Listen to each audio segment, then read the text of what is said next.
This video is made possible by Skillshare. Learn anything you want to learn with Skillshare for free for 2 months at skl.sh/RealLifeLore-18. I purposefully released this video on the 9th of November, 2018. 2 days from now, on the 11th of November, will mark exactly 100 years since the end of the First World War, one of the most destructive and violent wars ever fought in human history. While the Second World War and the destruction it caused often overshadow the First World War, I felt like now would be a good time to remember and visualize the enormous loss of life that the Great War caused. We'll be counting soldiers and civilians separately, as well as deaths and injuries separately. A casualty can be a confusing statistic in war, because it means that a soldier has been taken out of action, but not necessarily killed. Each of these models represents 1,000 people who died or went missing, while each of these models represents 1,000 people who were injured, which when combined equal the number of casualties. And we'll begin the counting with the United States. Over 116,000 soldiers died, and another 204,000 were injured fighting against the Germans and Austrians on the Western Front. This amounted to 0.17% of the American population at the time becoming a casualty of war. But America only fought for a little over a year between 1917 and 1918. The war had already been going on for over 2.5 years before that.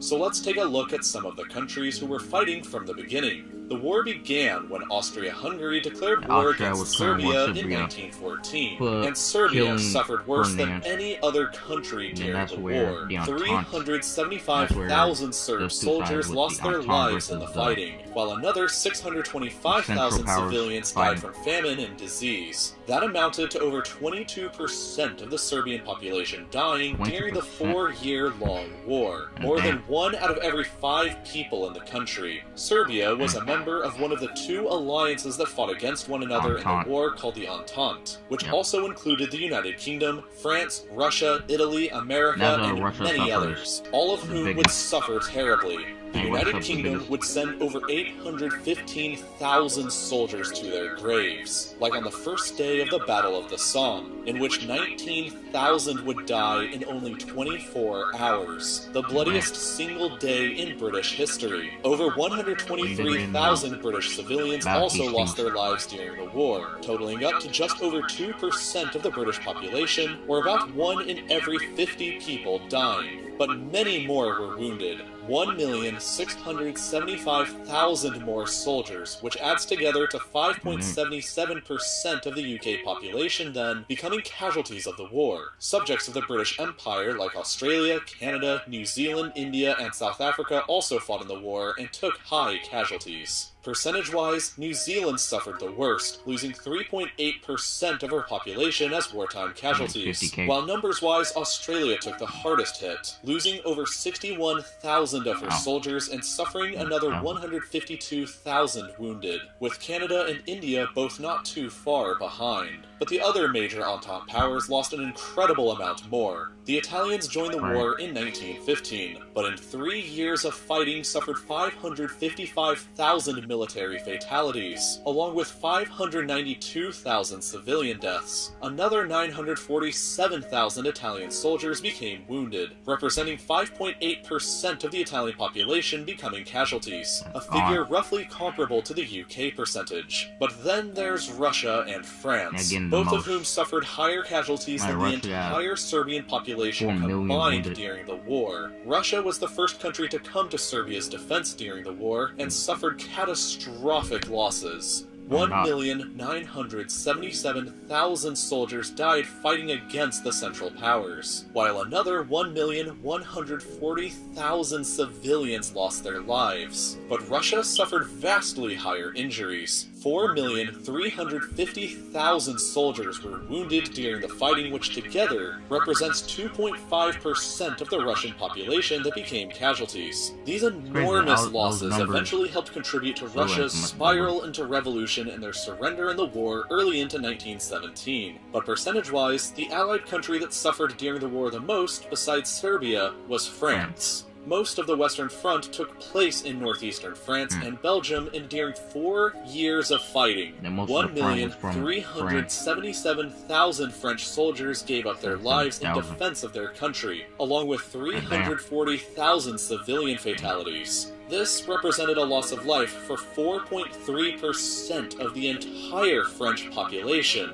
but many, many more were wounded. 4,266,000 additional French soldiers were wounded or maimed by the war, representing a total casualty amount similar to Russia's, but from a much smaller population. In total, around 15% of France's population became a casualty during the First World War. A horrible loss of life that wouldn't be fully recovered 20 years later at the start of the Second World War. Other Entente countries in order of wartime casualties include Romania, which also suffered terribly at 10.4% of their population becoming casualties, as well as Greece, Belgium, Portugal, Montenegro, and Japan, with only about 1,000 casualties during the entire war. But now let's take a look at the other side, the Central Powers, which were led by Germany. Germany was fighting on 2 fronts for most of the war and also suffered cataclysmic losses. 2,037,000 of her soldiers died fighting in the west and the east, and 594,000 of her civilians died largely due to starvation caused by the Allied blockade of the country.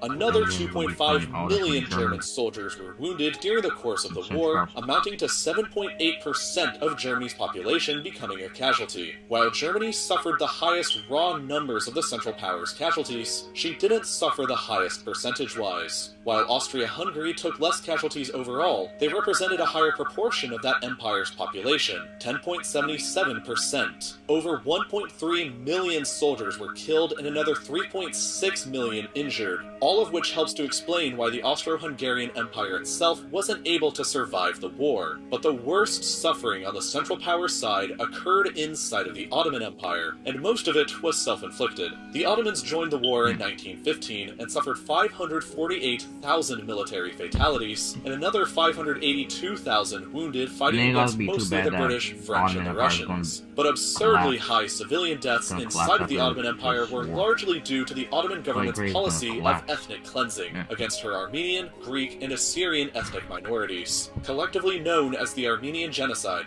1.5 million Armenians were systematically killed by the Ottoman government during and shortly after the war, along with 600,000 Greeks and 225,000 Assyrians. Accounting for all of this in addition to the military casualties, an enormous 17% of the Ottoman Empire's population was killed or wounded during the conflict, which can also help to explain why this empire too didn't survive long after the war was over. And finally, Bulgaria was another member of this alliance that suffered greatly as well, with 6.8% of their population becoming casualty victims of the Great War. In total, and across all countries, about 9 million soldiers lost their lives, as well as 7 million civilians. 36% of all deaths were Entente military, 22% were the Central Powers military, another 22% were Central Powers civilians, and the final 20% were Entente civilians. The First World War was, and still remains, the bloodiest war ever fought in the history of the United Kingdom, France, Italy,